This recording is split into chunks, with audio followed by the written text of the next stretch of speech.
오늘의 명작 다이제스트 극장은 헨리 깁센의 인형의 집입니다.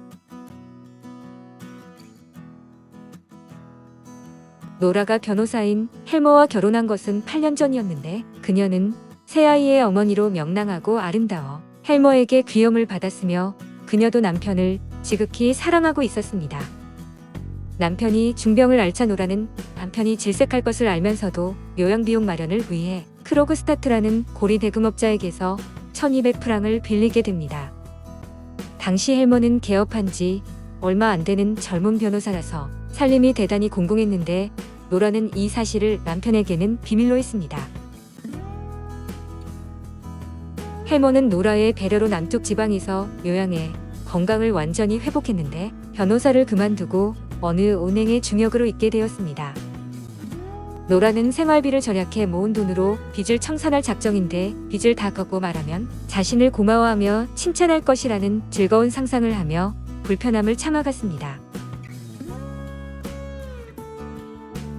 크리스마스 전날 노라는 흥얼거리며 방 안으로 들어왔는데 많은 물건꾸러미와 크리스마스 트리를 사왔습니다. 돈에 인색한 헬머는 노라의 낭비벽을 꾸짖으면서도 변함없이 노라에게 애정을 보내는데 새해부터 은행장으로 추천되어 수입이 많아질 것이기 때문입니다. 노라는 남편에게 어리광을 부리고 나아진 형편을 헬머에게 말하는데 그런 노라에게는 낭비가 아니라 빚을 갖고 있다는 자랑에 빛이 엿보입니다. 어느 날 옛 친구인 린데 부인이 찾아왔는데 그녀는 늙은 어머니와 어린 동생을 위해 사랑하는 애인과 이별하고 부유한 사람과 마음에 없는 결혼을 했습니다. 3년 전 남편과 사별한 후 늙은 어머니와 동생을 먹여 살리는 책임감 강한 여인이었는데 어머니가 죽고 동생도 다른 곳에 가서 홀몸이 되자 쓸쓸하고 재미없는 생활을 하고 있었습니다. 린데 부인은 노라 남편의 은행에 취직을 부탁하기 위해 온 것인데 노라는 린데가 자기만 고생을 한 것 같이 말하는데 자존심이 상했습니다. 그러나 취직 부탁만은 회의 승낙했는데 무심코한 약속에 이면에 뜻하지 않는 일이 있다는 것은 꿈에도 알지 못했습니다.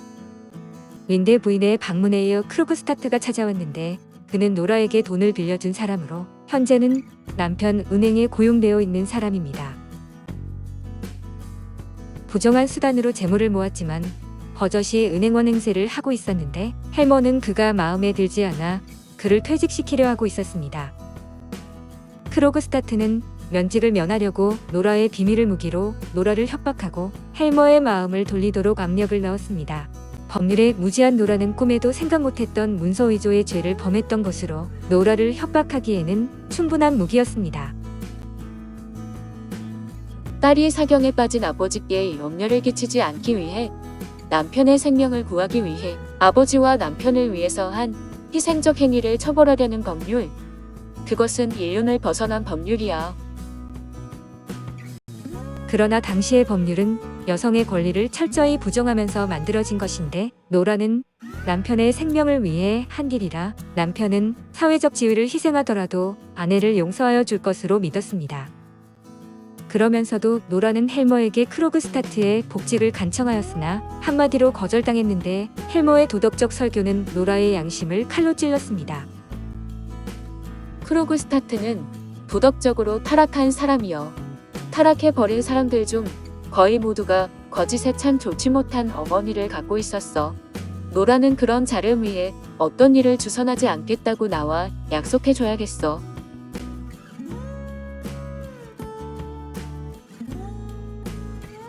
크리스마스 저녁이 되었는데 하루 사이에 노라의 심경은 눈에 띄일 만큼 바뀌었고 그녀는 회의와 어둠 속에 시달리게 되었습니다. 남편이 한 말에 그녀는 큰 충격을 받아 그날부터 자식들을 다른 방에 두고 만나지도 않았는데 어머니의 도덕적 부패로 자녀들이 죄를 지을까 두려웠기 때문입니다. 모든 사실이 폭로되어 노라의 위치가 어떤지를 알게 될 때 아마 헬머는 노라의 잘못에 대해 책임을 지려 할 것인데 노라는 그래서는 안 된다고 생각합니다. 크로그스타트는 기어이 면직이 되었는데 그는 오늘도 노라를 찾아와서 사정없이 협박하고 돌아갔습니다. 그가 불쌍하기도 했는데 그는 지금까지 부정을 뉘우치고 갱생의 길로 나가려고 하지만 이번에 면직이 되면 다시는 재생의 길이 없을 것이라고 했습니다. 그러나 희망이 없음을 알게 된 크로그스타트는 노라의 비밀을 폭로한 편지를 우편함 속에 넣고 가버리는데 우편함의 열쇠는 헬머가 갖고 있었습니다. 일이 이렇게 되니 노라는 크로그스타트의 협박에 대한 공포감은 사라졌지만 사랑의 기적이 시작되기 전에 비밀이 폭로되어서는 안 되었습니다. 노라로부터 사실을 알게 된 린데 부인은 크로그스타트를 설득해 그 편지를 철회시키려고 하는데 그녀와 크로그스타트는 어떤 관계가 있는 듯 했습니다. 헬머가 편지가 들어있는 우편함을 열려고 하자 노라는 타란테라의 춤 연습을 핑계로 그것을 중단시킵니다. 노라, 당신은 목숨을 걸고 춤추는 것 같아.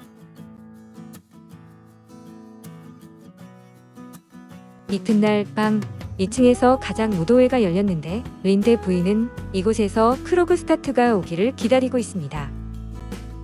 크로그스타트와 린데 부인은 똑같은 생활의 파산자인데 묵은 사랑의 잿더미 속에서 그들의 애정은 다시 타올랐습니다. 크로그스타트는 노라의 비밀을 폭로한 편지를 찾아오겠다고 말하는데 이번엔 린데 부인이 말리면서 비밀을 계속 감추는 것보다 이 기회에 알게 되는 것이 좋을 것이라고 말합니다.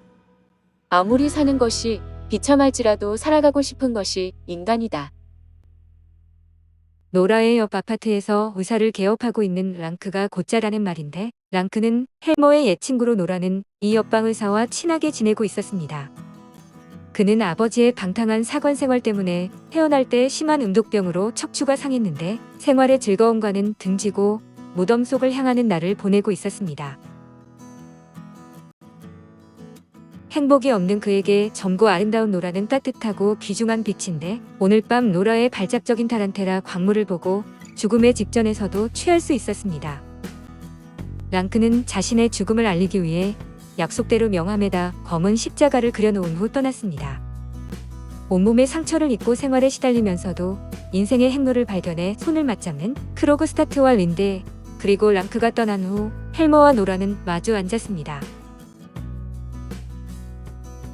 헬머는 크로그스타트의 편지를 읽었고 사랑의 기적이 일어날 순간이었지만 노라가 기대하던 기적은 일어나지 않았습니다. 헬머는 노라의 몸에 어떤 위험한 일이 쏟아져 자신의 생명과 재산을 내던져서 구원할 수 있는 일이 일어났으면 좋겠다는 말을 자주 하곤 했었습니다. 그러나 편지를 다 읽은 헬머는 노라에게 거짓말쟁이니 위선자니 하며 온갖 욕설을 퍼부었습니다.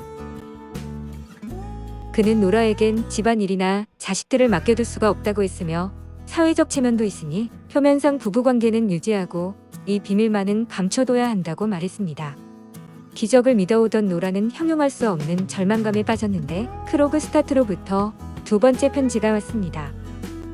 그 편지에는 자기는 다행히 안정된 생활에 들어갈 수 있게 되었다는 말이 있었으며 사형 증서까지 들어 있었습니다. 그가 오래전부터 사모하던 린데 부인이 그의 고운을 승낙해 크로그스타트의 마음을 돌려놓은 것인데 자신의 명예에만 급급했던 헬머는 금세 태도가 달라졌습니다. 노라, 이젠 살았어. 이렇게 되었으니 당신의 과실도 다 용서해주지. 남편의 말을 조용히 듣고 있던 노라의 마음은 무거웠는데 비겁하고 경박하며 이기적인 남편의 정체는 완전히 폭로된 셈입니다.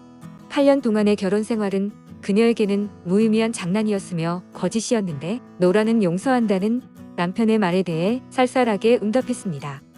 용서해줘서 고맙군요.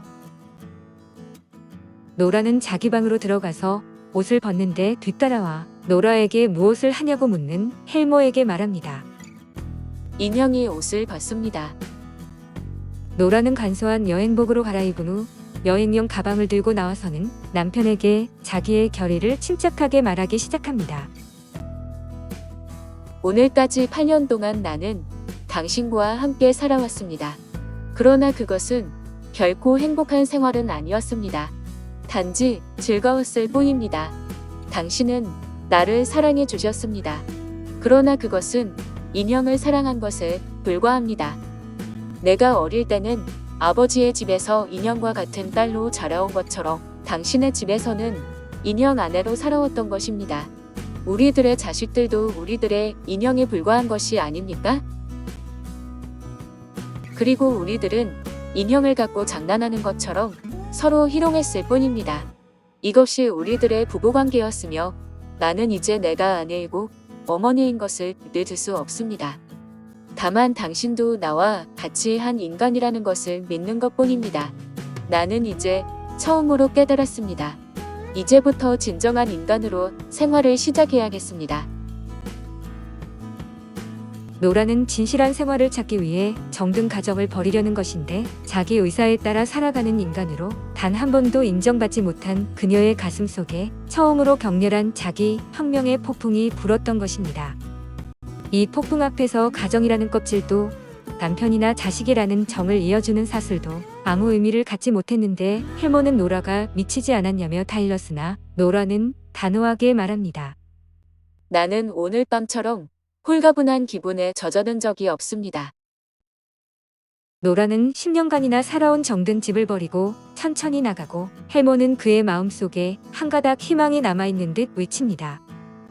가장 경이로운 기적이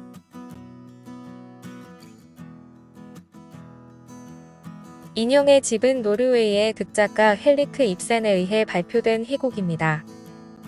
같은 해 12월 21일 코펜하겐에 있는 덴마크 왕립극장에서 상연되었는데 전체 3막으로 구성되어 있습니다. 은인과 힐머의 아내 노라를 주인공으로 새로운 시대의 여성상을 세상에 보인 이야기인데 세계적으로 입센의 대표작이 되었습니다. 이 작품을 입센의 사회극 시작으로 간주하는 것이 일반적인데 그는 이후 거의 2년에 한 작품씩을 내놓았습니다. 종종 페미니즘 운동의 시작으로 함께 거론되는 작품이며 2006년 입센의 죽음 100주년을 맞아 그해 세계에서 가장 많이 공연된 작품이 되었습니다. 유네스코는 2001년 입센의 자필 서명이 있는 인형의 집 원고를 역사적 가치를 고려하여 세계기록 유산으로 등재했습니다. 헨릭 입센은 노르웨이 남부 항구 도시 인시엔의 부유한 상인 집안에서 태어났으나 8살 때 집이 파산해 15살까지 약방의 부재로 일했습니다. 독학으로 대학 진학을 위한 수험 준비를 하는 한편 신문에 만화와 시를 기고했으나 희곡, 전사의 무덤이 극장에 채택되어 상연되자 대학 진학을 단념하고 작가로 나설 것을 결심했습니다.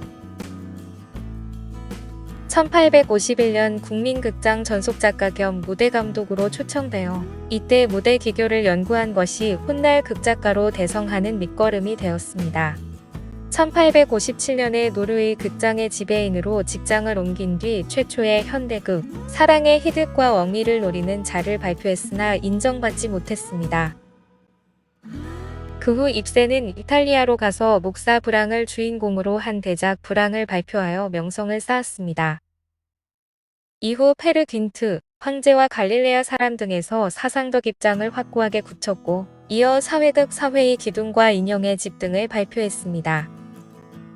진정 내가 그대를 생각하는 만큼 새날이 밝아오고 진정 내가 그대 가까이 다가서는 만큼 이 세상이 아름다워질 수 있다며 그리하여 마침내 그대와 내가 하나 되어 우리하고 이름 부를 수 있는 그날이 온다면 봄이 올 때까지 저들의 쌓인 눈이 우리를 덮어줄 따스한 이불이라는 것도 나는 잊지 않으리.